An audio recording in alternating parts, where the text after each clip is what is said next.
अगर आज हम समय रहते दखल नहीं देंगे तो इसके नतीजे बेहतर खतरनाक हों। समाज बटेगा, लोगों के बीच भरोसा टूटेगा। भगवान के लिए अपने स्कूल और कॉलेजों में इस तरह मत बांटिए। ये सब दुकान की बहस नहीं है, ये चेतावनी है सीधे भारत के सुप्रीम कोर्ट की बेंच से। सुप्रीम कोर्ट ने सवाल पूछा, क्या हम एक ऐसे समाज की तरफ लौट रहे हैं जहां डर भरोसे से बड़ा हो जाएगा।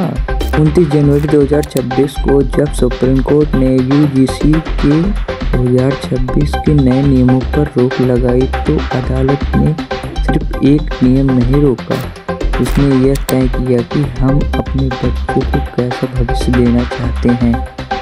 ऐसे कॉलेज जहां हर कदम पर डर हो या ऐसा विश्वविद्यालय जहां सवाल पूछने की आज़ादी हो। कोर्ट ने साफ कहा कि अगर सुधार के नाम पर दीवारें खड़ी हो जाएंगी तो संविधान दरवाजा बनकर खड़ा रहेगा। विश्वविद्यालय वह जगह है जहां देश का कल तैयार होता है। अगर वही शक और डर के बीज में बो दिया जाएगा तो भरोसा का पौधा कभी नहीं पाएगा।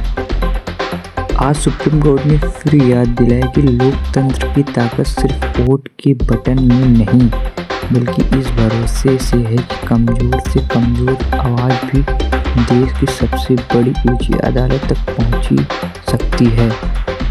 और जब वो आवाज़ वहां पहुंचेगी तब उसे सुनाया जाएगा। इसलिए सवाल सिर्फ नियमों का नहीं, सवाल ये है कि क्या हम अपने बच्चों को डर सिखाना चाहते हैं या भरोसा। कोर्ट ने साफ कहा कि डर के माहौल में पढ़े बच्चे कभी आज़ाद नागरिक नहीं बन सकते। अब आते हैं असली विवाद पर। सरकार और यूजीसी का कहना है कि नियम 2026 के भेदभाव झेलने वाले बच्चे की सुरक्षा करेंगे। नियत शायद सही थी, लेकिन दिक्कत थी नियमों की भाषा में। सुप्रीम कोर्ट ने कहा कि नियमों की भाषा बेहतर धुंधली और उलझी हुई है और जब कानून साफ नहीं होता तो इसका इस्तेमाल ताकतवर लोग अपने हिसाब से करते हैं। कोर्ट ने रेगुलर 31C और 31E को पढ़कर कहा कि अगर एक छात्र को यह नहीं पता कि अपराध क्या है और सुरक्षा की सीमा क्या है तो वो सुरक्षित महसूस नहीं करेगा, वह डरा हुआ रहेगा। यूनिवर्सिटी सिखाने की जगह होती है, डराने की नहीं। कोर्ट ने भेदभाव को लेकर बड़ा सवाल उठाया कि क्या हम भेदभाव को सिर्फ एक पहचान तक सीमित कर सकते हैं। कोई भाषा की वजह अपमानित नहीं होता है, कोई गरीब की वजह से, कोई राज्य, रंग या धर्म की वजह से। अगर नियम सिर्फ एक ही तरह के भेदभाव को पहचानेंगे तब बाकी पीड़ितों के लिए रास्ता क्या बचेगा। ये किसी वर्ग के खिलाफ बात नहीं थी, ये सबको साथ लेकर चलने की बात थी। कोर्ट ने अमेरिका का उदाहरण दिया जहां नस्ल और रंग के आधार पर शिक्षा को अलग अलग किया गया था। समाज में ऐसी दरार पड़ जाती है जो आज तक नहीं भर पाई। साफ संदेश था कि शिक्षा का मकसद सबको एक छत के नीचे लाना है, अलग अलग पत्रों में खड़ा करना नहीं।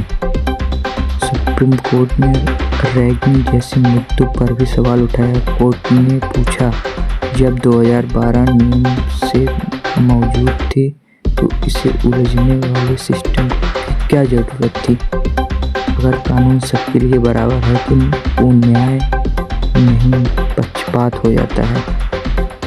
एक गलत नियम की कीमत अक्सर कई मासूम छात्र अपनी चुप्पी और मानसिक तनाव या कभी कभी जिंदगी से भी चुकाते हैं। और इसी वजह से सवाल उठता है कि क्या कैंपस की सुरक्षा सबके लिए एक जैसी नहीं होनी चाहिए।